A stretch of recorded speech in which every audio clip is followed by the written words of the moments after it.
আসসালামু আলাইকুম ওয়া রাহমাতুল্লাহি ওয়া বারাকাতুহু। বিসমিল্লাহ ওয়া সলাতু ওয়া সালামু আলা রাসূলিল্লাহ ওয়া বা'দ। আউযু বিল্লাহি মিনাশ শাইতানির রাজীম। বিসমিল্লাহির রাহমানির রাহিম। ওয়াত-তিনি ওয়াজ-যাইতুনি ওয়া তুরি সিনিন ওয়া হাযাল বালাদিল আমিন। লাকাদ খালাকনাল ইনসানা ফি আহসানি তাকওয়িম। সাদাকাল্লাহুল আযীম। রাব্বি ইশরাহ লি সাদরি ওয়া ইয়াসসির লি আমরি ওয়াহলুল উকদাতাম মিন লিসানি ইয়াফকাহু কওলি। আমরা শুরুতে আল্লাহ রাব্বুল ইজ্জা ওয়াল জালালের দরবারে শুকরিয়া জ্ঞাপন করছি যে আল্লাহ তাআলা আমাদেরকে সাইয়্যিদুশ শুহুর 12 মাসের মধ্যে থেকে শ্রেষ্ঠতম মাস রমাদানুল মুবারাকে ইফতারির পূর্ব মুহূর্তে মহাবিশ্বের মহাবিশ্বয় মহাগ্রন্থ আল কোরআন আল কারীম থেকে সরাসরি কিছু কথা শুনবার জন্য একত্রিত হওয়ার সুযোগ করে দিয়েছেন। আমরা সবাই পড়ছি কালিমাতুশ শুকর আলহামদুলিল্লাহ। শুরুতেই সূরাতুত তিনের কয়েকটা আয়াত তেলাওয়াত করেছি। এটা কালামুল্লাহ মাজিদের 95 নম্বর সূরা। এই সূরাটা মক্কাতুল মুকাররমাতে নাজিল হয়েছে। এই সূরার আয়াত সংখ্যা 8টা। এই সূরার শুরুতে আল্লাহ তাআলা 4টা কসম করেছেন, ওয়াত-তিনি ওয়াজ-যাইতুনি ওয়া তুরি সিনিনা ওয়া হাযাল বালাদিল আমিন। ওয়াত-তিন, তিনের কসম, ওয়াজ-যাইতুন, যাইতুনের কসম, ওয়া তুরি সিনিন, সিনাই পর্বতের কসম, ওয়া হাযাল বালাদিল আমিন, আর নিরাপদ শহরের কসম। তো 4টা শপথ করেছেন বা আল্লাহ তাআলা কসম করেছেন। কসম দিয়ে আল্লাহ তাআলা কোরআনের অনেক সূরা শুরু করেছেন। যেমন একটা সূরায় আল্লাহ ফজরের সময়ের কসম করেছেন, আল্লাহ বলেছেন ওয়াল ফাজর। আল্লাহ আকাশের কসম করেছেন ওয়াস সামা ইযাতিল বুরুজ। আল্লাহ তাআলা সূর্যের কসম করেছেন ওয়াশ শামসি ওয়া দুহাহা। এভাবে আল্লাহ তাআলা তার সৃষ্টির অনেক কিছুর কসম করে গুরুত্বপূর্ণ কোনো মেসেজ বা বার্তা আমাদের সামনে হাজির করেন। তো এই সূরাতে আল্লাহ তাআলা 4টা জিনিসের কসম করে একটা খুবই গুরুত্বপূর্ণ বার্তা মানব মণ্ডলীর জন্য এই সূরাতে তিনি হাজির করেছেন। এই সূরাটা আমাদের অনেকেরই মুখস্থ আলহামদুলিল্লাহ, এবং আল্লাহ রাসূল সাল্লাল্লাহু আলাইহি ওয়াসাল্লাম প্রায় বিভিন্ন নামাজে এই সূরাটা তেলাওয়াত করতেন। বারা ইবনে আযিব রাদিয়াল্লাহু তাআলা আনহু উনি বর্ণনা করেন যে আমি একবার এশার সালাতে আল্লাহ রাসূল সাল্লাল্লাহু আলাইহি ওয়াসাল্লামের কণ্ঠে নামাজে সূরা 3 তিনি তেলাওয়াত করেছেন, আমি নিজ কানে শুনেছি, এবং ওনার কণ্ঠ যে এত মধুর ছিল, আমার জীবনে এত সুমধুর কণ্ঠের তেলাওয়াত আমি শুনি নাই। আল্লাহর হাবিব সাল্লাল্লাহু আলাইহি ওয়াসাল্লামের কোরআন তেলাওয়াতের যে কণ্ঠ এত সুমিষ্ট ছিল, এত চমৎকার ছিল, শুধু তেলাওয়াত শুনেই অনেকে শাহাদা পড়ে মুসলমান হয়েছে। আবু জাহেল মক্কায় নিষেধ করতো যে কেউ যাবা না মুহাম্মদের কাছে, সে পাগল, সে গণক, সে মিথ্যাবাদী, সে জাদুকর, সে স্বামী স্ত্রীর মধ্যে বিচ্ছিন্নতা নিয়ে আসে, সে বাবা ছেলেকে আলাদা করে দেয়, তার কাছেই যাবা না। আর সে যা বলে শুনবাই না, কানে আঙ্গুল দিয়ে রাখবা। তো মানুষকে যেটা নিষেধ করা হয় বেশি, মানুষের ওইটার ব্যাপারে আগ্রহ থাকে বেশি। সে যত নিষেধ করতো মানুষ আরো বেশি বেশি যে শুনতো। মানুষকে সে কি বারণ করবে, সে দিনের বেলা নিষেধ করতো, রাতে যে লুকিয়ে লুকিয়ে নিজেই তেলাওয়াত শুনতো। তাহলে চিন্তা করেন যে আল্লাহর হাবিব সাল্লাল্লাহু আলাইহি ওয়াসাল্লামের কোরআনিক রেসিটেশন কত চমৎকার মেলোডিয়াস ভয়েস হলে স্বয়ং আবু জাহাল রাত্রিবেলা লুকিয়ে লুকিয়ে কোরআন তেলাওয়াত শুনতে যেত আল্লাহর হাবিব সাল্লাল্লাহু আলাইহি ওয়াসাল্লামের কণ্ঠে। তো রাসূল সাল্লাল্লাহু আলাইহি ওয়াসাল্লাম সূরাতুত 3টা এশার সালাতে তিনি তেলাওয়াত করেছেন, এই মর্মে হাদিসে পাওয়া যায়। এবং এই সূরাটা একটা ফলের নামে সূরা। 3 একটা ফল, আরব বিশ্বে খুব বেশি হয় 3 ফল। আমরা বাংলাদেশে ডুমুর বলি, ইংরেজিতে ফিগ বলে, ফিগ ট্রি। তো ফলের নামে বেসিক্যালি আল্লাহ তাআলা এই সূরাটাকে, এই চ্যাপ্টারটাকে ডেডিকেট করেছেন। আমরা সূরাকে ইংরেজিতে চ্যাপ্টার বলি। কোরআনে 114টা চ্যাপ্টার, এর মধ্যে এই সূরাটা হচ্ছে ফলের নামে ডেডিকেটেড। বিভিন্ন নামে খুব ইনক্লুসিভ ওয়েতে আল্লাহ তাআলা কোরআনে সূরাগুলো দিয়েছেন। কোরআনে আপনি প্রাণীর নামে সূরা পাবেন, প্রাণী। মানুষের নামে সূরা পাবেন। মানুষের মধ্যে 3 ভাগ, মুমিন, তারপর কাফির, এরপর মুনাফিক, প্রত্যেকের নামে সূরা। সূরাতুল মুমিনুন আছে, সূরাতুল কাফিরুন আছে, আবার সূরাতুল মুনাফিকুন আছে। আমাদের দৃশ্য জগতের সবচেয়ে বড় প্রাণীটা হচ্ছে হাতি, তাই না? এই হাতির নামে একটা সূরা আছে, বলেন তো এই সূরার নাম কি? সূরা ফিল। তারপর আমরা যে দেখি আমাদের দৃশ্য জগতের সবচেয়ে ছোট প্রাণী হচ্ছে পিঁপড়া, পিঁপড়ার নামে একটা সূরা আছে, সূরা আন-নামল। আন-নামল মানে পিঁপড়ার সূরা। মাকড়সার নামে সূরা আছে, সূরাতুল আনকাবুত। তারপর গোষ্ঠীর নামে সূরা আছে, সূরাতু আলে ইমরান। বংশের নামে সূরা আছে, সূরাতু কুরাইশ, কুরাইশ বংশের নামে সূরা। এইভাবে খুব ইনক্লুসিভ ওয়েতে, এমন কিছু নাই যে আল্লাহ তাআলা উল্লেখ করেন নাই। মা ফাররাতনা ফিল কিতাবি মিন শাই, উল্লেখ করে নাই কোরআনে এমন কিছু নাই, সবকিছু আল্লাহ তাআলা উল্লেখ করেছেন। তো এই সূরাটা হচ্ছে একটা ফলের নামে। ফলটার নাম হচ্ছে 3 ফল। আল্লাহ তাআলা বলছেন ওয়াত-তিন, তিনের শপথ। আমি একবার সরল বঙ্গানুবাদ করি, এরপর আমি তাফসিরে ঢুকি। 3-এর শপথ, ওয়াজ-যাইতুন, যাইতুনের শপথ, ওয়া তুরি সিনিন, সিনাই পর্বতের শপথ, ওয়াহাদাল বালাদিল আমিন, এই নিরাপদ শহরের শপথ। লাকাদ খালাকনাল ইনসানা ফি আহসানি তাকওয়িম, নিশ্চয় আমি মানুষকে খুব চমৎকার সুন্দর অবয়বে সৃষ্টি করেছি। সুম্মা রাদাদনাহু আসফালা সাফিলিন, এরপরে তাকে আবার নিচু থেকে নিচুর দিকে নামিয়ে দিয়েছি। ইল্লাল্লাযীনা আমানু ওয়া আমিলুস সলিহাত, তবে তারা ছাড়া যারা ঈমান এনেছে এবং সৎকর্ম করেছে। ফালাহুম আজরুন গায়রু মামনুন, তাদের জন্য আছে অফুরন্ত পুরস্কার। ফামা ইউকাযযিবুকা বা'দু বিদ্দিন, এগুলো জানার পরও কিসে তোমাকে দিন অস্বীকারের ব্যাপারে উদ্বুদ্ধ করলো? আলাইসাল্লাহু বিআহকামিল হাকিমিন, আল্লাহ তাআলা কি শ্রেষ্ঠ বিচারক নন? সাদাকাল্লাহুল আযীম। এই হচ্ছে এই সূরাটির সরল অনুবাদ। এবার আমরা তাফসিরে ঢুকি। প্রথমে আল্লাহ তাআলা বলেছেন ওয়াত্তিন, তিনের শপথ। তিন মানে তো আমরা জানলাম, তিন মানে ডুমুর। আল্লাহর হাবিব সাল্লাল্লাহু আলাইহি ওয়াসাল্লাম তিনি তিন ফল পছন্দ করতেন এবং এটা ডায়াবেটিক্সের জন্য ভালো, ডায়াবেটিক্স নিয়ন্ত্রণ করে। আমাদের বোনদের যাদের ইররেগুলার মেনস্ট্রুয়েশনাল পিরিয়ড হয়, এটার জন্য এটা খুব ভালো এবং খুব স্ট্রেংথ স্টেমিনা আনে শরীরে। এটা জান্নাতের একটা গাছ। আদম আলাইহিস সালাম এবং হাওয়া আলাইহিস সালামকে যখন আল্লাহ বলেছিল ওয়ালা তাকরাবা হাযিহি শাজারাতা ফাতাকুনা মিনাজ জালিমিন, হ্যাঁ আদম এবং হাওয়া, জান্নাতের সব জায়গায় যেতে মন চায় যাও, যা খেতে মন চায় খাও, এই নিষিদ্ধ গাছের কাছে যেও না, তাহলে তোমরা জালিম হয়ে যাবে। শয়তান এসে উল্টা বুঝালো, সে বলল তোমাদের খেতে নিষেধ করছে কেন জানো?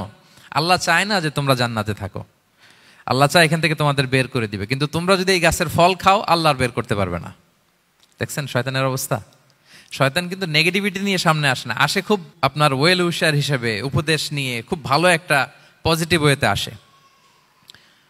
তো ওনারা খেয়ে ফেললেন এই নিষিদ্ধ গাছের ফল। খাওয়ার ফলে আদম আলাইহিস সালাম, হাওয়া আলাইহিস সালাম, ওনাদের গা থেকে জান্নাতের পোশাকগুলো ঝরে পড়ে গেল। এখন কি দিয়ে ওনারা ওনাদের প্রাইভেটকে ঢাকবেন? তখন ওনারা তাফসির ফি জিলালিল কোরআনে এসেছে যে ওনারা এই তিন গাছের পাতা নিয়ে নিজেদের প্রাইভেট ঢেকেছিলেন। সুবহানাল্লাহ। সেই তিন ফলের কসম আল্লাহ করলেন, ওয়াত্তিন, তিনের শপথ। এরপর আল্লাহ তাআলা বললেন ওয়া জাইতুন, জাইতুনের শপথ। জাইতুন মানে হচ্ছে জলপাই। তো আল্লাহ তাআলা বললেন ওয়া জাইতুন, জাইতুনের শপথ। জাইতুন মানে হচ্ছে জলপাই, ইংরেজিতে আমরা যেটাকে অলিভস বলি। তো আল্লাহ তিনের কসম করলেন এবং অলিভের কসম করলেন। দুইটাই খুব উপকারী ফল এবং আল্লাহর হাবিব সাল্লাল্লাহু আলাইহি ওয়াসাল্লাম তিনি জলপাইও খুব পছন্দ করতেন। ওনার রেগুলার ফুড আইটেমের মধ্যে জলপাই ছিল, অলিভস ছিল। এটা পাহাড়ি এরিয়া, মরুভূমিতে হয় এবং রাসূল সাল্লাল্লাহু আলাইহি ওয়াসাল্লাম বলেছেন কুলু যাইত ওয়াদাহিনু ফাইন্নাহু মিন শাজারাতিন মুবারাকা, তোমরা অলিভ অয়েল এটা খেও এবং এটা গায়ে মালিশ করো, কেননা এটা বরকতময় একটা গাছের ফল, শাজারা মুবারাকা। এটা শরীরের ব্যাড কোলেস্টেরলকে কমিয়ে দেয়, দাড়িতে অ্যাপ্লাই করলে, চুলে অ্যাপ্লাই করলে সহজে পাকে না দাড়ি চুল, এবং স্কিনে অ্যাপ্লাই করলেও স্কিনের জন্য ভালো, স্কিনের জন্য বেশ ভালো। এটা যাদের সুযোগ হয় আপনারা দাড়িতে চুলে অ্যাপ্লাই করবেন, খাবেন। এটা খাওয়াও যায়। তাম্বুতু বিদ্দুহনি ওয়াসিবগিল লিল আখিলিন, কোরআনে এসেছে। এটা অয়েল হিসেবে ইউজ করে, আবার খাবার হিসেবেও ইউজ করা যায়। সালাদ ড্রেসিং এর ক্ষেত্রে কিন্তু অলিভ অয়েল আমরা ইউজ করি। ইদানিং পিজাতে খুব ইউজ করা হয় অলিভ, জলপাইটা। তো এটা আপনারা খেতে পারেন, এটা খুবই সুস্বাদু। এবং জলপাই গাছের মানে জাইতুন গাছের ডালের মেসওয়াক খুব ভালো হয়। আল্লাহর হাবিব সাল্লাল্লাহু আলাইহি ওয়াসাল্লাম জাইতুনের ডাল দিয়ে মেসওয়াক করতেন। তিনি বলতেন নি'মাস সিওয়াকিয়া জাইতুন, সবচেয়ে শ্রেষ্ঠ মেসওয়াক হচ্ছে জাইতুনের, মিনাশ শাজারাতিল মুবারাকা, কারণ এটা বরকতময় গাছের ডালা। এবং ফাইন্নাহু সিওয়াকি ওয়া সিওয়াকুল আম্বিয়া মিন ক্বাবলি, এই জাইতুনের ডাল দিয়ে আমিও যেমনি মেসওয়াক করি, আমার আগে যত নবী পৃথিবীতে এসেছে সবাই জাইতুনের ডাল দিয়ে মেসওয়াক করত। আল্লাহ বলেন ওয়াত্তিনি ওয়াজ জাইতুন, তিনের শপথ আর জাইতুনের শপথ। এরপর আল্লাহ তাআলা বললেন ওয়াতুরি সিনিন, সিনাই পর্বতের শপথ। প্রথমে দুইটা ফলের শপথ করলেন, এবার একটা পাহাড়ের শপথ করতেছেন। আপনারা কি তুর পাহাড়ের নাম শুনেছেন? হ্যাঁ শুনেছেন। এই সিনাই পর্বত দ্বারা তুর পাহাড় উদ্দেশ্য। এটা মিশরের একটা পাহাড়, অনেক উঁচু, 2285 মিটার উঁচু। ওইটার নিচে আছে মুকাদ্দাসে তুয়া, যেখানে মুসা আলাইহিস সালামকে আল্লাহ তাআলা জুতা খুলতে বলেছিলেন, ফাখলা না আলাইকা ইন্নাকা বিল ওয়াদিল মুকাদ্দাসে তুয়া, হে মুসা তুমি পবিত্র উপত্যকায় এসেছো, জুতা খুলো। তো ওখানে সব ধর্মের লোকেরা যায়, সব ধর্মের লোকদের জন্য তীর্থস্থান, মুসলিম, জুইশ, খ্রিস্টিয়ান সবাই যায়। এটা সিনাই একটা এলাকা আছে মিশরের, north south Sinai, north Sinai, এটা সাউথ সিনাইতে অবস্থিত। তো নিচে একটা খ্রিস্টানদের প্রাচীন গির্জা আছে, সেন্ট ক্যাথেরিনা গির্জা। সেখান থেকে চলতে চলতে আপনাকে উপরে যেতে হবে, ফজরের পরে আবার চলে আসতে হবে, তা না হলে দুপুরবেলায় 10টা-11টার দিকে এমন সূর্যের প্রখর তাপ ওই পাথরের মধ্যে লাগে, ওখানে আর থাকা যায় না। একেবারে তুর পাহাড়ের উপরে সেখানে খ্রিস্টানদের জন্য ছোট্ট একটা সিনাগোগ আছে, তারা প্রার্থনা করে। খ্রিস্টানদের একটা চার্চ আছে, মুসলিমদের জন্য ছোট্ট একটা মুসল্লা আছে সুরাওয়ের মতো। আল্লাহ ওই সিনাই উপত্যকার কসম করেছেন, ওয়াতুরি সিনিন, সিনাই উপত্যকার কসম। এখানেই আল্লাহ তাআলা মুসা আলাইহিস সালামকে তাওরাত দিয়েছিলেন, মেজর একটা আসমানি কিতাব দিয়েছিলেন, এবং সরাসরি মুসা আলাইহিস সালাম এই পাহাড়ের চূড়ায় বসে আল্লাহ তাআলার সাথে কথা বলতেন। ওয়াকাল্লামাল্লাহু মুসা তাকলিমা, উনি সরাসরি কথা বলতেন, এটা ওনার একটা স্পেশাল বৈশিষ্ট্য ছিল, ক্যারেক্টারিস্টিক্স। এবং আল্লাহ তাআলা নূরের তাজাল্লি দিয়ে এই পাহাড়কে একবার জ্বালিয়ে দিয়েছিলেন। আজও এই পাহাড়ের রংটা অনেকটা একটু লালচে, একটু কালোচে, একটু রেডিশ কালারের। এবং মুসা আলাইহিস সালাম এই নূরের তাজাল্লির ঝলকে তিনি বেহুশ হয়ে গিয়েছিলেন এই পাহাড়ের উপরে। ইয়াজুজ মাহুজ যখন কিয়ামতের আগে আগমন করবে, তখন মুসলমানদের সেন্টার হবে। ঈসা আলাইহিস সালাম মুসলমানদেরকে নিয়ে ওইখানে অবস্থান করবেন, এই তুর পাহাড়ের ওখানে। এবং আল্লাহর হাবিব সাল্লাল্লাহু আলাইহি ওয়াসাল্লামের মেরাজের রাতে ইসরার সময় একটা স্টেশন ছিল এই তুর পাহাড়। জিবরাইল আলাইহিস সালাম এই তুর পাহাড়ে আল্লাহর হাবিব সাল্লাল্লাহু আলাইহি ওয়াসাল্লামকে নামিয়ে বলেছিলেন যে এটা জাবাল মুসা, আপনার ভাই মুসার পাহাড়, আপনি এখানে 2 রাকাত নামাজ পড়েন, দোয়া করেন। আল্লাহর হাবিব সাল্লাল্লাহু আলাইহি ওয়াসাল্লাম এই তুর পাহাড়ে 2 রাকাত সালাত আদায় করেছিলেন এবং দোয়া করেছিলেন। আল্লাহ এই তুর পাহাড়ের কসম কাটলেন, ওয়াতুরি সিনিন, সিনাই পর্বতের কসম, যেখানে তাওরাত কিতাব নাজিল হয়েছিল। এরপর আল্লাহ তাআলা বললেন, ওয়াহাদাল বালাদিল আমিন, আর এই নিরাপদ শহরের শপথ। এই শহর দ্বারা মক্কা শহর উদ্দেশ্য, কারণ রাসূল সাল্লাল্লাহু আলাইহি ওয়াসাল্লাম তখন মক্কায় ছিলেন, মক্কা নগরী। এই শহরের পূর্ব নাম ছিল বাক্কা।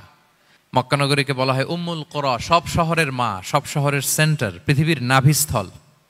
এবং আল্লাহ তাআলা বলেছেন, মান দাখালাহু কানা আমিনা, এখানে যে প্রবেশ করবে সে নিরাপদ। হেরেমের মধ্যে কিন্তু কাউকে আক্রমণ করা যায় না, কোনো খুনিও যদি ঢুকে যায় অ্যাটাক করা যাবে না। তো জাহেলি যুগে এমনটা ঘটতো, কারোর সাথে কারো শত্রুতা হলে, ধরেন যে একজন তার বাবাকে হত্যা করেছে, তো সে তাকে পেয়েছে, ওই লোক বাঁচার জন্য দৌড়াতে দৌড়াতে হেরেমের ভিতরে ঢুকে যেত, কারণ সে জানে যে হেরেমে ঢুকলে সে আমাকে মারবে না। তো পরে সে যখন হেরেম থেকে বেরোতো, আবার তার সাথে যুদ্ধ শুরু হতো। এবং এই শহরের এত মর্যাদার কারণ হচ্ছে, সাইয়েদনা ইব্রাহিম আলাইহিস সালাম তিনি আল্লাহর কাছে দোয়া করেছিলেন যে রব্বি জাআল হাদা বালাদান আমিনা, হে আল্লাহ আপনি এই শহরকে নিরাপদ করেন, ওয়ারযুক আহলাহু মিনাস সামারাত, আর এই শহরের অধিবাসীদেরকে আপনি ফলমূল দিয়ে রিজিকের ব্যবস্থা করেন। এখনো দেখবেন যে সারা পৃথিবীতে যেই ফল নাই, মক্কাতে ওই ফল আছে। সারা পৃথিবী থেকে ফল ওখানে যায়, এবং মক্কার নেইবরিং সিটি তায়েফ, সেখানে অনেক ফল উৎপাদিত হয়, এখানে আসে। নিরাপদ শহর, বালাদান আমিনা। এবং আল্লাহর হাবিব সাল্লাল্লাহু আলাইহি ওয়াসাল্লাম বলেছেন যে এই মক্কা শহর আমার সবচাইতে প্রিয় শহর। বাধ্য হয়ে তিনি যখন হিজরত করলেন মদিনায়, সেদিন বারবার তিনি মক্কার দিকে পেছনে ফিরে ফিরে তাকান, আর কেঁদে কেঁদে তিনি বলতেছিলেন যে মাক্কাতু আহাব্বুল বিলাদ ইলাইয়া, মক্কা আমার কাছে সবচেয়ে প্রিয় নগরী। লাউলা উখরিজতু লামা খারাজতু, আমাকে যদি জোর করে বের করে দেয়া না হতো, আমি কোনোদিন মক্কা ছেড়ে অন্য কোথাও যেতাম না। আল্লাহর হাবিব সাল্লাল্লাহু আলাইহি ওয়াসাল্লামের সবচেয়ে প্রিয় শহর ছিল মক্কা, এবং এটা আল্লাহর হাবিব সাল্লাল্লাহু আলাইহি ওয়াসাল্লামের জন্মস্থান, মাকান মাউলিদির রাসূল। রাসূল সাল্লাল্লাহু আলাইহি ওয়াসাল্লামের বিলাদাত হয়েছে এই শহরে। এবং এই শহরকে আল্লাহ বলেছেন মাসাবাতান লিন্নাসি ওয়া আমনা, মানুষের মিলনস্থল, কেন্দ্রস্থল। সারা পৃথিবী থেকে মানুষ ওখানে যায়। আপনি যে রমাদানে যদি মক্কায় যান, আল্লাহু আকবার, লক্ষ লক্ষ উমরা পালনকারী সেখানে, ইউরোপ থেকে, আফ্রিকা থেকে, অস্ট্রেলিয়া থেকে, এশিয়া থেকে, সারা পৃথিবীর মানুষের মিলনস্থল। ওখানে গেলে আপনি দেখবেন মাসাবাতান লিন্নাসি ওয়া আমনা, নিরাপদ জায়গা এবং মানুষের মিলনস্থল। এটা এখানে এমন মসজিদ আল্লাহ রেখেছেন কাবা ঘরের চারদিকে, এটাকে বলা হয় মসজিদুল হারাম, যে মসজিদে 1 রাকাত সালাত পড়লে 1 লক্ষ রাকাতের সওয়াব হয়। আল্লাহর ঘরকে কেন্দ্র করে তাওয়াফের নির্দেশ দেওয়া হয়েছে, ওয়ালিয়াত তাওয়াফু বিল বাইতিল আতিক। পৃথিবীর কোনো ঘরকে তাওয়াফ করা যায় না, কোনো ঘরকে, এই একটা মাত্র ঘর যেটাকে এর চারদিকে এরকম তাওয়াফ করা যায়। তাহলে এই পবিত্র ঘর, পবিত্র মসজিদ যেই শহরে অবস্থিত, সেই শহরের কসম আল্লাহ করেছেন। আল্লাহ বললেন ওয়াহাদাল বালাদিল আমিন, এই নিরাপদ শহরের কসম, মানে মক্কা শহরের কসম। আমরা আপাত দৃষ্টিতে আমাদের কাছে মনে হচ্ছে 2টা ফলের কসম, একটা পাহাড়ের কসম, একটা নগরীর কসম। আসলে বেসিকলি আল্লাহ তাআলা এই 4টা শপথ দিয়ে 3 নবীর জন্মস্থান, 3 নবীর নবুয়তের কসম করেছেন। কিভাবে সেটা আমি মিলিয়ে দেই। এই যে প্রথমে যে আল্লাহ বলেছেন ওয়াত্তিনি ওয়া জাইতুন, 3 এবং জাইতুনের কসম। পৃথিবীতে সবচেয়ে বেশি 3 এবং জাইতুন কোথায় উৎপন্ন হয় জানেন? ফিলিস্তিনে। কোথায়? শাম দেশে, যেটা হাদিসের পরিভাষায় বলা হয় শাম, বর্তমান ফিলিস্তিন এবং সিরিয়া মিলে। 3 জাইতুন দিয়ে বেসিকলি আল্লাহ তাআলা ফিলিস্তিনের শপথ করেছেন, শাম দেশের শপথ, যেখানকার বেথলহামে ঈসা আলাইহিস সালাম, জেসাস ক্রাইস্ট, তিনি জন্মগ্রহণ করেছেন, ঈসা আলাইহিস সালামের জন্মস্থান। তাহলে 3 জাইতুনের শপথের মাধ্যমে মূলত আল্লাহ তাআলা ঈসা আলাইহিস সালামের জন্মস্থানের শপথ করেছেন, কারণ সেখান থেকে ওহী বিচ্ছুরিত হয়েছে, ওনার কাছে ইনজিল নাজিল হয়েছিল। এবং এই শামের মর্যাদার ব্যাপারে অনেক কথা আল্লাহর হাবিব সাল্লাল্লাহু আলাইহি ওয়াসাল্লাম তিনি বলেছেন। আল্লাহ রাসূল সাল্লাল্লাহু আলাইহি ওয়াসাল্লাম যখন মেরাজে যান, তখন মক্কা থেকে এই শাম দেশে ফিলিস্তিনের বাইতুল মাকদাসে রাসূল সাল্লাল্লাহু আলাইহি ওয়াসাল্লামকে নিয়ে যাওয়া হয়েছিল। এবং রাসূল সাল্লাল্লাহু আলাইহি ওয়াসাল্লাম প্রায় বলতেন, তুবা আলি শাম, শামের জন্য বরকত, কেননা ফেরেশতারা তাদের রহমতের পাখা শাম দেশের উপর বিছিয়ে রেখেছে। এবং তিনি বলতেন, ফিতনার সময় আলাইকুম বিশাম, তোমরা শামে যেও, শামে থেকো। এবং তিনি দোয়া করেছেন, আল্লাহুম্মা বারিক লানা ফি শামিনা, আল্লাহ তুমি আমার শাম অঞ্চলে আল্লাহ তুমি বরকত দিও। এবং হাদিসে এসেছে এই শামই হচ্ছে আরদুল মাহশার, এখানেই হাসর হবে। শাম অঞ্চলকে বিস্তীর্ণ করে এখানেই ময়দানুল মাহশার আল্লাহ তাআলা কায়েম করবেন, হাসরের ময়দান এখানেই হবে। এবং সেখানেই হচ্ছে সানিউল কিবলাতাইন, আমাদের আগের কেবলা কিন্তু বাইতুল মাকদাসের দিকে ছিল, যেটা শামে অবস্থিত, ফিলিস্তিনে বাইতুল মুকাদ্দাস, যেই মসজিদে নামাজ পড়লে 1 রাকাতে 500 রাকাতের সওয়াব। 3টা মসজিদে সালাত পড়লে স্পেশাল ভার্চুর কথা আছে, এর বাইরে আর অন্য মসজিদের বিশেষ কোনো ফজিলত নাই, বাকি সব মসজিদ সমান। এক হচ্ছে মসজিদুল হারাম, 1 রাকাতে 1 লক্ষ রাকাত। 2 নম্বর মসজিদে নববী, 1 রাকাতে 1000 রাকাতের সওয়াব, আর একটা দুর্বল বর্ণনায় 50,000 রাকাতের সওয়াব। 3 নম্বরে এই মসজিদুল আকসা, 1 রাকাতে 500 রাকাতের সওয়াব। এই 3 মসজিদে যেন আমরা যে সালাত আদায় করতে পারি, আল্লাহ তুমি তৌফিক দান করো। 2 মসজিদে তো একেবারেই সহজ যাওয়া, মক্কা মদিনাতে। বাইতুল মাকদাসের জন্য আমরা যেতে পারি, আল্লাহ তুমি সেই পরিস্থিতি আমাদের জন্য তৈরি করে দাও। তো এই বাইতুল মাকদাসের দিকে রাসূল সাল্লাল্লাহু আলাইহি ওয়াসাল্লাম টানা 14 বছর নামাজ পড়েছেন। 14 বছর। প্রথম 13 বছর কোনো সমস্যা হয়নি মক্কায়, কারণ তখন কেবলা বাইতুল মুকাদ্দাস থাকলেও রাসূল সাল্লাল্লাহু আলাইহি ওয়াসাল্লাম সামনে রাখতেন কাবাকে, কেবলা বাইতুল মুকাদ্দাস, কিন্তু তিনি তো মক্কায় ছিলেন নবুয়তির প্রথম 13 বছর, সামনে কাবাকে রাখতেন, তারপরে টু দ্য ডাইরেকশন অফ বাইতুল মুকাদ্দাস। কিন্তু যখন মদিনায় গেলেন তখন তো আর কাবা নাই, তখন রাসূল সাল্লাল্লাহু আলাইহি ওয়াসাল্লাম কাবাকে মিস করতে আরম্ভ করলেন।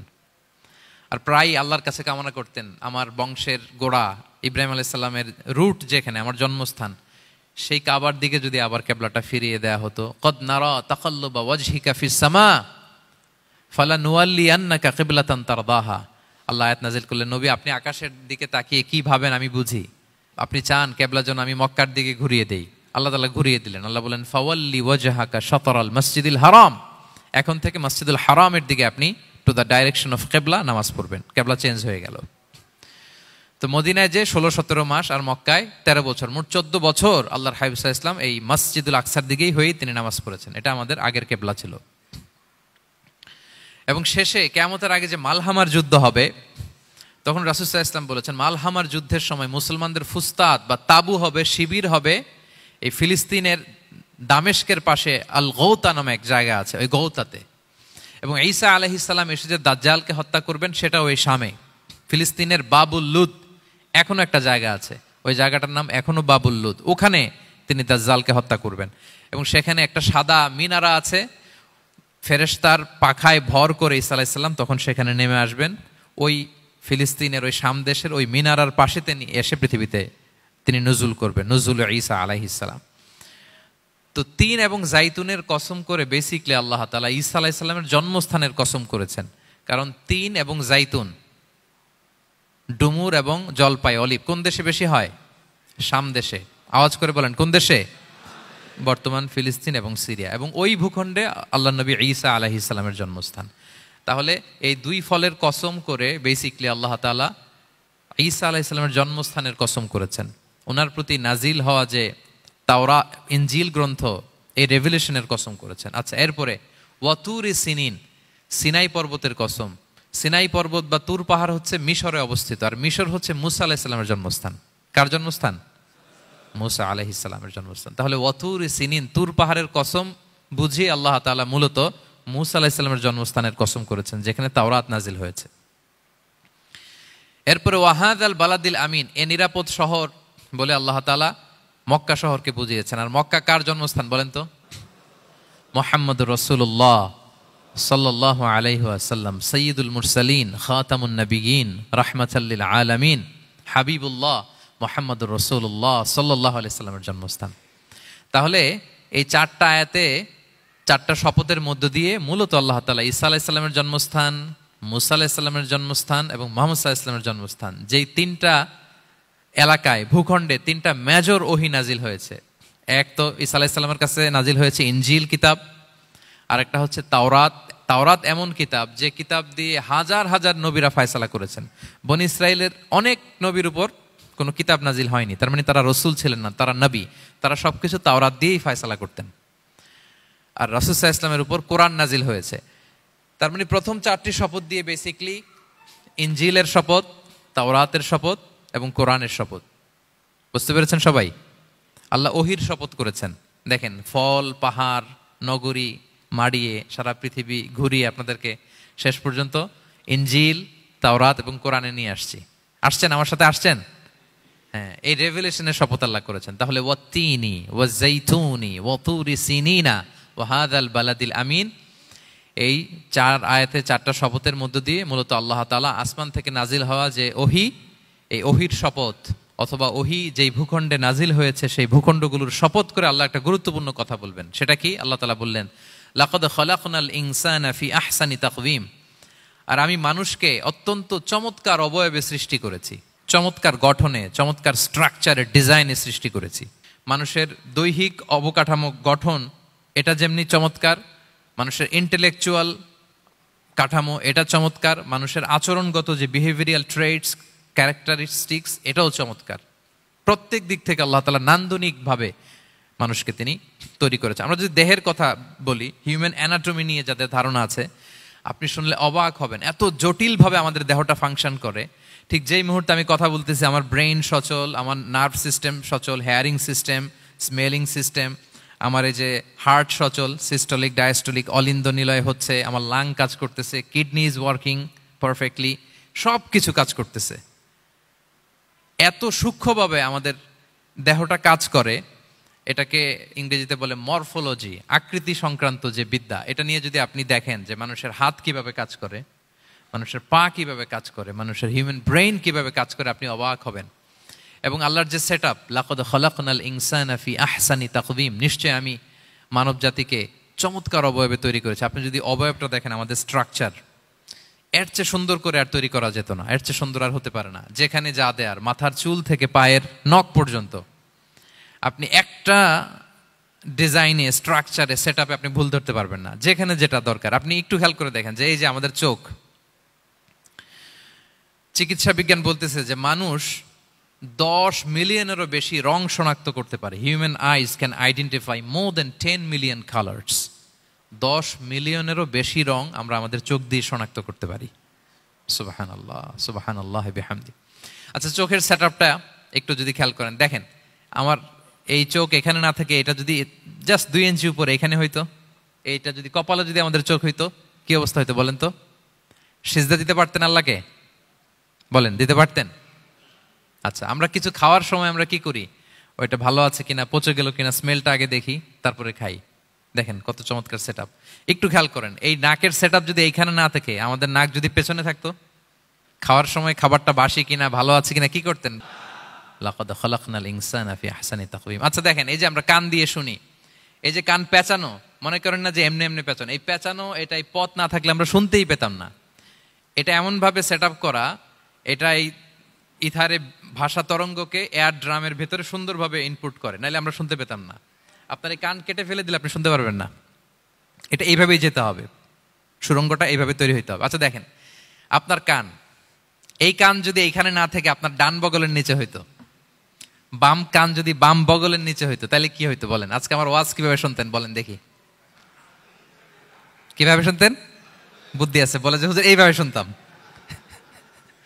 সুবহানাল্লাহ, সুবহানাল্লাহ। লাকাদ খালাকনাল ইনসানা ফি আহসানি তাকওয়িম, আমি মানুষকে সবচেয়ে সুন্দর সর্বোত্তম গঠনে তৈরি করেছি। দেখেন, কান দুটো ওইখানে থাকলে কথা শুনতে হইলে হাত উঁচু করে রাখা লাগতো। আল্লাহ, আপনি একটা একটা অঙ্গ দেখেন, ঠিক যেখানে যেটা যেভাবে সেট করা দরকার, আল্লাহ তাআলা দয়া করে অনুগ্রহ করে ঠিক সেভাবে তিনি সেট করেছেন। আমাদের চেহারার মধ্যে দেখেন এক একজনের এক এক রং। ওয়াখতিলাফু আলসিনাতিকুম ওয়া আলওয়ানিকুম ইন্না ফি যালিকা লাআয়াতুন লিল আলিমিন। আল্লাহ বলেন, তোমাদের ভাষার ভিন্নতা দিয়েছি, তোমাদের গায়ের রঙের ভিন্নতা, একজনের চেহারার সাথে আরেকজনের মিল নাই, একজনের ফিঙ্গারপ্রিন্টের সাথে। আয়াহসাবুল ইনসানু আল্লান নাজমাআ ইযামা বালা কাদিরিনা আলা আন নুসাউইয়া বানানা। মানুষ ভেবেছে সে মারা গেলে তাকে আমি তার অস্থি, মজ্জা, হাড়, গোশত, চামড়া জোড়া লাগাতে পারবো না। আরে তার আঙ্গুলির অগ্রভাগ পর্যন্ত আমি সুবিন্যস্ত করে আমার কাছে রেখে দিয়েছি ফিঙ্গারপ্রিন্ট। আমাদের ফিঙ্গারপ্রিন্টগুলো আল্লাহর কাছে সংরক্ষিত। একজনের ফিঙ্গারপ্রিন্টের সাথে আরেকজনেরটা মিলে না। এই যে আমার 10 আঙ্গুলে 10টা ফিঙ্গারপ্রিন্ট, পায়েরগুলো হচ্ছে ফুটপ্রিন্ট, একটার সাথে আরেকটা মিলে? আমার এটার সাথে এটা মিলবে বলেন? আমার সাথে আপনারটা মিলবে? বর্তমানে পৃথিবীতে কত কোটি মানুষের বসবাস বলেন? এই যত মানুষ পৃথিবীতে আছে, একজনের আঙ্গুলের ছাপের সাথে, এই যে বায়োমেট্রিক্যাল অথেন্টিকেশন যে আমরা করি, একজনের ফিঙ্গারপ্রিন্টের সাথে আরেকজনের ফিঙ্গারপ্রিন্টের মিল নাই। একজনের ফুটপ্রিন্টের সাথে ফুটপ্রিন্ট মিল, ইভেন একজনের আই প্রিন্টের সাথে। আমাকে একজন ওনার হসপিটালে নিয়ে গেল ঢাকায়, তো উনি ওনার দরজা খুলতেছে আই প্রিন্ট দিয়ে, মানে উনি না গেলে খুলে না। উনি আর ওনার খুব কাছের স্টাফ, এটা গুরুত্বপূর্ণ একটা অফিস, তো উনি চোখ দিল, আই প্রিন্ট নিল, এরপরে দরজা খুলে যাচ্ছে। দেখেন, একজনের আই প্রিন্টের সাথে আরেকটা আই প্রিন্ট মেলে না। সুবহানাল্লাহ। প্রিয় ভাইরা, একজনের ফিঙ্গারপ্রিন্টের সাথে আরেকজনের ফিঙ্গারপ্রিন্টের কোনো মিল আছে পৃথিবীতে? ফুটপ্রিন্টের সাথে, আই প্রিন্টের সাথে? কারণ ডিজাইনারটা কে বলেন তো? হুয়াল্লাযী ইউসাউবিরুকুম ফিল আরহামি কাইফা ইয়াশা। মায়ের পেটে থাকতেই আল্লাহ তাআলা এগুলো ডিজাইন করে দিয়েছেন। আমি কেমন হব, আমার বৈশিষ্ট্য কেমন কেমন হবে, এই যে আমি যে আমার বাবা দাদা 14 পুরুষের ডিএনএ বয়ে বেড়াই, এগুলো সব নিয়ে আমার বৈশিষ্ট্য, আমার কণ্ঠস্বর, আমার ক্যারেক্টারিস্টিক্স, আমার ফিচার কেমন হবে, সব তিনি আল্লাহ তাআলা মায়ের পেটে থাকতে ডিজাইন করে দিয়েছেন। সুবহানাল্লাহ।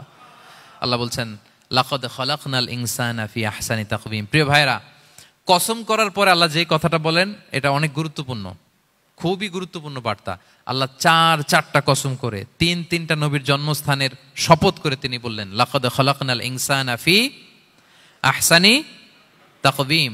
নিশ্চয় আমি অত্যন্ত চমৎকার আকৃতিতে মানুষকে তৈরি করেছি। মানুষের গঠন এরকম, মাথা থেকে পা পর্যন্ত। আমি তো দু একটার কথা বললাম, চোখ, নাক, কান, আপনি একটা একটা করে যদি ধরেন, আমাদের হেয়ারিং সিস্টেম কিভাবে কাজ করে, হেয়ারিং নার্ভ কিভাবে কাজ করে, আমাদের সেন্সেশন কিভাবে কাজ করে, আমাদের ব্রেন কিভাবে কাজ করে। আমাদের এক একজনের ব্রেন 1.5 কেজি ওজন, 3 পাউন্ডের মতো একটা সুস্থ মানুষের অ্যাভারেজ ব্রেনের ওজন। এই ব্রেনের মেমোরি হচ্ছে 2.5 মিলিয়ন গিগাবাইট। আপনার মোবাইলে স্পেস কত বলেন, মেমোরি কত? হ্যাঁ, 512 জিবি। আর আমার আর আপনার ব্রেইনের যে মেমোরি, এই মেমোরি হচ্ছে 2.5 মিলিয়ন গিগাবাইটস। আল্লাহ, এই যে প্রতি মুহূর্তে আমাদের নিউরন কানেক্টিভিটি হচ্ছে, ব্রেনের স্নায়ুগুলোর যত কানেক্টিভিটি হয়, যত আমরা চিন্তা করে ব্রেনকে খাটাই, নতুন নতুন জিনিস আমরা তৈরি করতে পারি। এবং এমনভাবে আল্লাহ তাআলা এমন সফিস্টিকেটেড ব্রেইন আল্লাহ মানুষকে দিয়েছে, মানুষ পারে না এমন কিছু নাই। মানুষ যা কল্পনা করতে পারে, মানুষ তা করে দেখাতে পারে। এজন্য আমাদের কল্পনার জানালাটাকে বড় করতে হবে। আই রিপিট, মানুষ যা কল্পনা করতে পারে, ইমাজিন করতে পারে, সেটা মানুষ করে দেখাতে পারে। ওই ক্যাপাসিটি দিয়ে আল্লাহ তাআলা মানুষকে তৈরি করেছেন। সুবহানাল্লাহ, সুবহানাল্লাহ। লাকাদ খালাকনাল ইনসানা ফি আহসানি তাকওয়িম। এই ব্রেনকে খাটিয়ে মানুষের কত ইনভেনশন, কত ডিসকভারি, মানুষ সভ্যতার পর সভ্যতা বিনির্মাণ করেছে। চোখ ধাঁধানো মানুষের আবিষ্কার, তাক লাগিয়ে দিয়েছে গোটা বিশ্বে একটার পর একটা করে। আল্লাহ এমনভাবে মানুষকে তিনি তৈরি করেছেন। লাকাদ খালাকনাল ইনসানা ফি আহসানি তাকওয়িম। চমৎকার অবয়বে, তার দৈহিক অবয়ব যেমনি সুন্দর, তার বুদ্ধিগত, তার চিন্তাগত, তার ইন্টেলেক্ট, এটাও তেমন সুন্দর, এটাও তেমন চমৎকার। পৃথিবীর কোনো প্রাণীকে আল্লাহ তাআলা এরকম হিউম্যান ব্রেনের মতো এরকম সফিস্টিকেটেড ব্রেন দিয়ে, ইন্টেলেক্ট দিয়ে তৈরি করেনি। এজন্য সব প্রাণী থেকে মানুষ আলাদা। সব প্রাণী থেকে মানুষের চিন্তা, বিবেক, বুদ্ধি এগুলো আলাদা। তাহলে দেখেন, মানুষের শ্রেষ্ঠত্ব মূলত এগুলোর দ্বারা। মানুষ যদি তার চিন্তা, বিবেক, বুদ্ধি খাটায়, সে শ্রেষ্ঠ হয়ে যায়। আমি একটা কথা প্রায় বলি যে মানুষ যদি ভালো হয়, সে ফেরেশতার চেয়েও ভালো। আর মানুষ যদি খারাপ হয়, সে পশুর চেয়েও নিকৃষ্ট। আল্লাহ বলেন উলাইকা কাল আনআমি বাল হুম আদাল লাহুম কুলুবুল লা ইয়াফকাহুনা বিহা ওয়া লাহুম আ'য়ুনুল লা ইউবসিরুনা বিহা ওয়া লাহুম আযানুল লা ইয়াসমাউনা বিহা উলাইকা কাল আনআমি বাল হুম আদাল। তাদের হৃদয় আছে, ওটা দিয়ে অনুধাবন করে না সত্যকে। চোখ আছে, ওটা দিয়ে সে সত্যটা দেখে না। কান আছে, হকের কথা শোনে না। উলাইকা কাল আনআম, আল্লাহ বলেন তারা প্রাণীর মতো, চতুষ্পদ জন্তুর ন্যায়। শুধু অতটুকুই না, বাল হুম আদাল, তারা তার চেয়েও নিকৃষ্ট, তার চেয়েও নিকৃষ্ট। তাহলে মানুষ ভালো হলে সে ফেরেশতাকে ছাড়িয়ে যায়, আর মানুষ নিকৃষ্ট হলে সে পশুত্বকে হার মানায়। কথা বুঝতে পেরেছেন? মানে আমরা ভালো হলে সবচেয়ে ভালো, খারাপ হলে সবচেয়ে খারাপ। একটা পশু আর একটা পশুকে হত্যা করে কেটে 20 টুকরা করছে, এরকম কোন নিউজে আসছে কোনোদিন? কিন্তু আশরাফুল মাখলুকাত মানুষ তার মতো রক্তে মাংসে গড়া আরেকটা মানুষকে নির্মমভাবে হত্যা করে কেটে 20 টুকরা করে বস্তাবন্দি করে ডোবার মধ্যে ফেলে রাখছে। এরকম নিউজ আছে না বলেন? আছে। মানুষ তার মতো একটা মানুষকে নির্মমভাবে হত্যা করে। এরকমও তো আছে যে কেরোসিন দিয়ে তার মতো আরেকটা মানুষকে সে জ্বালিয়ে দিয়েছে, আছে না নাই বলেন? গ্রামের পর গ্রাম জ্বালিয়ে দেয়, জনপদের পর জনপদ ধ্বংস করে দেয়, বোমা মেরে শহর উড়িয়ে দেয়। লিটল বয় মেরেছিল আমেরিকান সোলজাররা জাপানের হিরোশিমা শহরের উপর। আমি হিরোশিমা তো গত বছর ভিজিট করে আসলাম, আমি নিজে দেখে এসেছি যে এখানে বোমটা মেরেছে। মুহূর্তের মধ্যে পুরো শহর ভ্যানিশ, এমন রেডিয়েশন। তো যেই আমেরিকান পাইলট বোমা মারতেছে সেও মানুষ, সেও কি?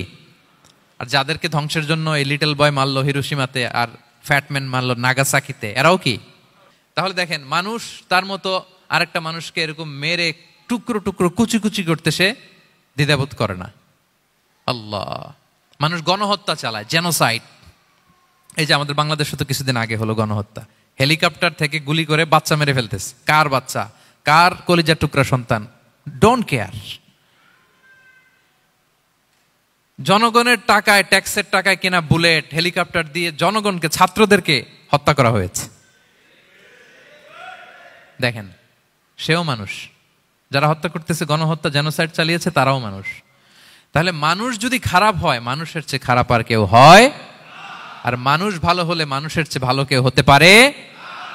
মানুষ এমন জায়গায় যেতে পারে যেখানে ফেরেশতারাও যেতে পারে না। জিবরাইল আলাইহিস সালামের যাওয়ার সীমানা যেখানে শেষ, মুহাম্মদ সাল্লাল্লাহু আলাইহি ওয়াসাল্লামের ঊর্ধ্ব জগতের কাহিনী সেখান থেকে শুরু। আল্লাহু আকবার। তাহলে মানুষ ভালো হলে ফেরেশতাকে ছাড়ায়, মানুষ খারাপ হলে পশুত্বকে হার মানায়। So the decision is yours. রাস্তা দুইটা, আপনি কোন দিকে যাবেন? আপনি কি ডান দিকে জান্নাতের পথে যাবেন নাকি বাঁ দিকে জাহান্নামের পথে যাবেন? সিদ্ধান্ত আপনার। আল্লাহ তাআলা বললেন, লাকাদ খালাকনাল ইনসানা ফি আহসানি তাকওয়িম। আমি মানুষকে চমৎকার আকৃতিতে তৈরি করেছি। হাতের মেকানিজম কি, পায়ের মেকানিজম কি, আমার চেয়ে আপনারা ভালো জানেন। এগুলো ঘন্টার পর ঘন্টা আপনি বলতে পারবেন যে কেমন ভাবে আল্লাহ তাআলা তৈরি করেছেন। আল্লাহ বলেন, মানুষকে আমি অত্যন্ত চমৎকার আকৃতি দিয়ে তৈরি করেছি। তার সৃষ্টিগত কাঠামো, তার বুদ্ধিবৃত্তিক কাঠামো, তার চিন্তাগত কাঠামো, তার আচরণগত কাঠামো, তার নৈতিকতায় তাকে এমন উচ্চ মর্যাদার আসন আমি দিয়েছি, এটা যদি সে অ্যাচিভ করে, বিলং করে, তাহলে তার চেয়ে শ্রেষ্ঠ কেউ আর হতে পারে।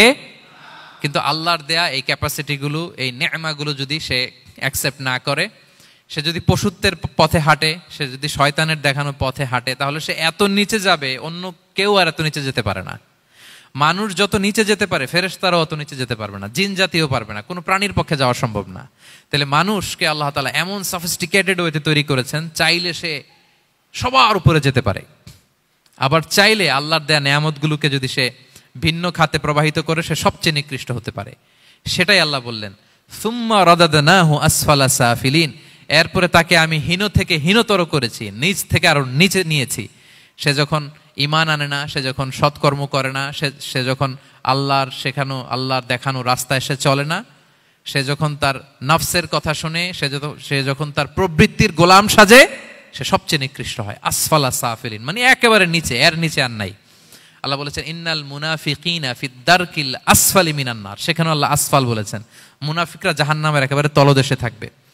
তাই মানুষ যদি ঈমান আর সৎকর্মের বলে বলিয়ান না হয়, সে এত খারাপ হয়, কেউ এত নিচে যেতে পারে না। বলেন, মানুষ যত নিচে যেতে পারে, জিন তত নিচে যেতে পারবে? ফেরেশতারা পারবে না। আর মানুষ যত উপরে যেতে পারে, ফেরেশতারা এত উপরে যেতে পারবে না। সো দুইটারই সুযোগ আপনার আছে। সুম্মা রাদাদনাহু আসফালা সাফিলিনের দুইটা ব্যাখ্যা। কোন মুফাসসির বলেছেন, যৌবনের পর, যৌবনে থাকে শক্তিশালী, বার্ধক্যের সময় যখন সে নুয়ে যায়, ছোট হয়, সে একেবারে দুর্বল হয়ে যায়, সেটা বোঝানো হয়েছে। আর অন্যান্য মুফাসসিরিন একরাম বলেছেন, না, আল্লাহর দেওয়া এই নেয়মা, ক্যাপাসিটি যখন সে সঠিক পথে কাজে লাগায় না, সে যখন প্রবৃত্তির অনুসরণ করে, সে তখন এত খারাপ হয়, এত নিচ থেকে নিচুতর হয়, এত হীন থেকে হীনতর হয়, তার চেয়ে হীনতর আর কেউ তখন হতে পারে না। সেখান থেকে বাঁচার দুটি রাস্তা আল্লাহ বলেছে। আল্লাহ বলছেন, ইল্লাল্লাযীনা আমানু ওয়া আমিলুস সলিহাত। তবে যারা ঈমান আনে এবং সৎকর্ম করে তারা ছাড়া। তারা ওই নিচু থেকে নিচুতর নয়, তারা শ্রেষ্ঠতর। ঈমান এবং সৎকর্ম, ঈমান এবং আমলে সালেহাত। কোরআনের অনেক জায়গায় আপনি আয়াতটা পাবেন, ইন্নাল্লাযীনা আমানু ওয়া আমিলুস সলিহাতি কানাত লাহুম জান্নাতুল ফিরদাউসি নুজুলা। নিশ্চয়ই যারা ঈমান এনেছে, সৎকর্ম করেছে, তাদের জন্য আমি জান্নাতে ফেরদাউস রেখে দিয়েছি। তো আল্লাহ বলেন তারা নিকৃষ্ট হবে না যারা ঈমান এনেছে, সৎকর্ম করেছে। যারা কি এনেছে? ঈমান। আর কি করেছে? সৎকর্ম করেছে। ইল্লাল্লাযীনা আমানু, যারা ঈমান এনেছে, সৎকর্ম করেছে, ফালাহুম আজরুন গায়রু মামনুন, তাদের জন্য রয়েছে অফুরন্ত পুরস্কার, মানে জান্নাত। তাদের জন্য কি? ওই জান্নাতে যেতে আমরা চাই কি চাই না বলেন? রাস্তা কয়টা? এটা চলে গেছে ডান দিকে, এটার গন্তব্য হচ্ছে ডেস্টিনেশন জান্নাতুল ফেরদাউস। আর এটা শয়তানের পথ, এটা আপনার প্রবৃত্তির দেখানো পথ, এটা চলে গিয়েছে জাহান্নামে। So now the decision is years. আপনার ডিসিশন, কোন দিকে যাবেন, ডানে না বায়ে? জান্নাতে না জাহান্নামে? জান্নাতে যেতে চাই আমরা। ফালাহুম আজরুন গায়রু মামনুন, তাদের জন্য আছে অফুরন্ত নেয়ামত, অফুরন্ত পুরস্কার। আমরা যেন সেই পুরস্কার লাভে ধন্য হতে পারি, আমরা সবাই বলি আমিন। আল্লাহ বলেন এইভাবে 4টা কসম করার পরে, এত গুরুত্বপূর্ণ বার্তা হাজির করার পরে, তোমার ঘুমন্ত বিবেককে জাগিয়ে তোমাকে বার্তা দেওয়ার পরেও কিভাবে তুমি অস্বীকার করতে পারো আখিরাতকে? ফামা ইউকাযযিবুকা বা'দু বিদ্দিন, এরপরেও কোন বিবেকে, কোন আকলে, কোন সাহসে তুমি কর্মফল দিবসকে অস্বীকার করো? কোন সাহসে? এখানে দিন দ্বারা উদ্দেশ্য কর্মফল। ভালো করলে যে ভালো পাবে, খারাপ করলে যে খারাপ পাবে, দিনের অনেক অর্থ, এটার তাফসিরে গেলে সময় কুলাবে না। ফামা ইউকাযযিবুকা বা'দু বিদ্দিন, এরপরেও কর্মফলকে অস্বীকার করার সাহস তুমি কোত্থেকে পাও? কিসে তোমাকে উদ্বুদ্ধ করে কর্মফল দিবসকে অস্বীকার করতে? আলাইসাল্লাহু বিআহকামিল হাকিমিন, আল্লাহ তাআলা কি শ্রেষ্ঠ বিচারক নন? সূরা আবু দাউদে আল্লাহর হাবিব সাল্লাল্লাহু আলাইহি ওয়াসাল্লাম বলেন, কেউ যদি সূরাতুত তিন তেলাওয়াত করে, করতে করতে যদি শেষ আয়াতে চলে আসে, আর সে যখন পড়ে আলাইসাল্লাহু বিআহকামিল হাকিমিন, আল্লাহ তাআলা কি শ্রেষ্ঠতম বিচারকদের মধ্যে সর্বশ্রেষ্ঠ বিচারক জাজ নন, তখন সে যেন উত্তর দেয়, এটা তো আল্লাহর প্রশ্ন। আলাইসাল্লাহু বিআহকামিল হাকিমিন, আল্লাহ আমাদেরকে প্রশ্ন ছুড়ে দিয়েছেন যে আল্লাহ তাআলা কি শ্রেষ্ঠ বিচারক নন? তখন যে তেলাওয়াত করে সে যেন বলে বালা বালা ওয়া আনা আলা যালিকা মিনাশ শাহিদিন। বালা মানে অবশ্যই, হ্যাঁ আল্লাহ অবশ্যই আপনি শ্রেষ্ঠ বিচারক, আর আপনি যে শ্রেষ্ঠতম বিচারকের সাক্ষী আমি দিচ্ছি, এই ঘোষণা আমি দিচ্ছি। পড়েন সুবহানাল্লাহ। আপনি দেখবেন মসজিদুল হারামে, হারামাল মাক্কিতে যখন তেলাওয়াত করে ইমাম সাহেবরা, এই আয়াতের পরেই যদি রুকুতে যায়, দেখবেন ফিস ফিস করে বলে যে বালা বালা ওয়া আনা আলা যালিকা মিনাশ শাহিদিন। আমি নিজে শুনেছি, দেখবেন ওনার এটা পরে, কারণ আল্লাহ এখানে প্রশ্ন ছুড়ে দিয়েছেন, আর উত্তর হিসেবে বলতে হবে বালা ওয়া আনা আলা যালিকা মিনাশ শাহিদিন, আল্লাহ অবশ্যই আপনি শ্রেষ্ঠ বিচারক। আল্লাহর চাইতে শ্রেষ্ঠ বিচারক আর হতে পারে? আমরা কত লাকি যে আল্লাহর আহকামুল হাকিমিন হিসেবে বিচারক পেয়েছি। হ্যাঁ, আমাদের বিচার যদি অন্য কেউ করতো, নিজেরা যদি নিজেদের, আল্লাহ যদি বলতো তোরটা বিচার তুই কর আর তোরটা তুই কর, কি অবস্থা হয়তো বলেন? যার সাথে যার শত্রুতা আছে ওইখানে দেখাই দিত। কিন্তু আমরা বিচারক হিসেবে পেয়েছি কাকে? আল্লাহ কি পার্সিয়ালিটি করবে বিচারে? স্বজন প্রীতি করবে? কারো উপর জুলুম করবে? কাউকে ঠকাবে? আল্লাহ বলেন ওয়ামা আনা বিযাল্লামিল লিল আবিদ, আমি কখনো আমার বান্দার উপর জুলুম করি না, জুলুম করি না। নাদাউল মাওয়াজিনাল কিসতা লিয়াউমিল কিয়ামা, কিয়ামতের দিন আমি মিজান নামে এমন এক ন্যায় বিচারের মানদণ্ড স্থাপন করব, ফালা তুযলামু নাফসুন শাইআ, এক বিন্দু পরিমাণ কেউ মাজলুম হবে না, এক বিন্দু পরিমাণ কেউ মাজলুম হবে না। এজন্য দুনিয়াতে যদি বিচার না পান, আল্লাহর দরবার বিচারটা দিয়ে রাখেন, সেদিন বিচার হবে। আহকামুল হাকিমিন আপনারা ঠকাবে না। দুনিয়াতে বিচার পান নাই, মাজলুম হয়েছেন, মানুষ ভুল বুঝছে, কেউ আপনারে ঠিক মতো বুঝে নাই, আপনার কথাটা কাকে বলবেন? বিপদে পড়লে, ক্রাইসিস মোমেন্টে কাকে শেয়ার দিবেন? না ফেসবুকে শেয়ার দিবেন? আমরা তো ফেসবুকে শেয়ার দিয়ে দিই এখন। ফেসবুকে শেয়ার দেওয়ার আগে, বন্ধুকে শেয়ার দেওয়ার আগে, স্ত্রীর কাছে শেয়ার করার আগে আমার সমস্যার কথা আগে শেয়ার করব কাকে? কারণ আলাইসাল্লাহু বি আহকামিল হাকিমিন, আল্লাহ বলছেন আমি কি শ্রেষ্ঠ বিচারক নই? বালা বালা ইয়া রব ওয়া আনা আলা যালিকা মিনাশ শাহিদিন, অবশ্যই আল্লাহ আপনি শ্রেষ্ঠ বিচারক। ক্লিয়ার হয়েছে না সবার কাছে? শপথ কয়টা ছিল? 4টা। মূলত নবুয়তের শপথ, তাই না? নবুয়ত আমাদের জন্য সবচাইতে বড় নেয়ামত, কারণ নবীরা যদি আমাদেরকে এই তথ্যগুলো না দিতেন, আমরা জান্নাত জাহান্নাম চিনতাম? ভাইরা বলেন তো, আখেরাত চিনতাম? এই যে আখেরাত হবে, পুলসিরাত হবে, day of judgement, day of accountability, আল্লাহর সুপ্রিম কোর্টের কাঠ গড়ায় পাই টু পাই হিসাব দিতে হবে, নবীরা না এসে বললে আমরা এত বুঝতাম না। নবীরা জান্নাত জাহান্নাম চিনিয়েছে, আল্লাহর বিশদ পরিচয় আমাদের সামনে তুলে ধরেছে। আখিরাতের পরিচয়, লাইফ আফটার ডেথ কিরকম হবে, সবকিছু আমাদের কাছে তুলে ধরেছে। সো নবুয়ত আল্লাহ তাআলার পক্ষ থেকে অনেক বড় নেয়ামত। 2 নম্বর নেয়ামত হচ্ছে আল্লাহ তাআলা আমাদেরকে যে ক্যাপাসিটি দিয়েছে, বুদ্ধিমত্তা, ইন্টেলেক্ট, বিচার বিশ্লেষণ, যেটা দিয়ে আমরা অন্যান্য সব প্রাণী থেকে আলাদা, এটাও আল্লাহর বড় নেয়ামত। এই নেয়ামতের শুকরিয়া যেন আমরা করি। এবং আমি যেটা বলেছি, মানুষ যেটা কল্পনা করতে পারে সেটা সে করেও দেখাতে পারে। সো আল্লাহ তাআলা যাকে যেই কোয়ালিটি দিয়েছে, ক্যাপাসিটি দিয়েছে, আমরা যেন এই নেয়ামতের শুকরিয়া করি। নেয়ামতের শুকরিয়া করলে এই নেয়ামত দেওয়ার ধারাবাহিকতা এটা বাড়িয়ে দেয় কে? লা ইন শাকারতুম লা আযীদান্নাকুম ওয়া লা ইন কাফারতুম ইন্না আযাবি লাশাদীদ। শুকরিয়া করলে নেয়ামত আরো বাড়িয়ে দেব। তাহলে প্রথম নেয়ামত ছিল নবুওয়াত, প্রফেটহুড, প্রফেসি। এটা অনেক বড় নেয়ামত। এই রেভেলেশন এসে আমাদেরকে এনলাইটেন করেছে। তা না হলে আমাদের গডকে, গডের ফিচার কি, আখেরাত কি, জান্নাত কি, জাহান্নাম কি, the concept of punishment, concept of আখেরা, কিছুই আমরা ভালোভাবে বুঝতাম না। এটার শপথ আল্লাহ করেছেন। আল্লাহ আমাদেরকে নেয়ামত দিয়েছেন, ক্যাপাসিটি দিয়েছেন, সক্ষমতা দিয়েছেন, সবচাইতে সফিস্টিকেটেড ব্রেন দিয়ে তৈরি করেছেন। এটা একটা বড় নেয়ামত। এবং রাস্তা দেখিয়ে দিয়েছেন, হয় ডানে নয় বায়ে। এবং তিনি আশ্বাস দিয়েছেন যে তোমাদেরকে সঠিক ফায়সালার মাধ্যমে বিচার করা হবে সেদিন। তাই আমাদের বিপদে আপদে সব সময় আমরা যেন ফরিয়াদ করি এক মহান সত্তার কাছে। বলুন তো আওয়াজ করে, তিনি কে? আল্লাহর কাছে যেন আমরা ফরিয়াদ করি। আল্লাহ তাআলা আমাদের সবাইকে কথাগুলো বুঝা আর আমল করার তৌফিক দান করুক। হাযা মা ইনদি ওয়াল ইলমু ইনদাল্লাহি আলাইহি তাওয়াক্কালতু ওয়া ইলাইহি উনীব। সুবহানাকাল্লাহুম্মা ওয়া বিহামদিকা আশহাদু আল্লা ইলাহা ইল্লা আনতা আস্তাগফিরুকা ওয়া আতুবু ইলাইক।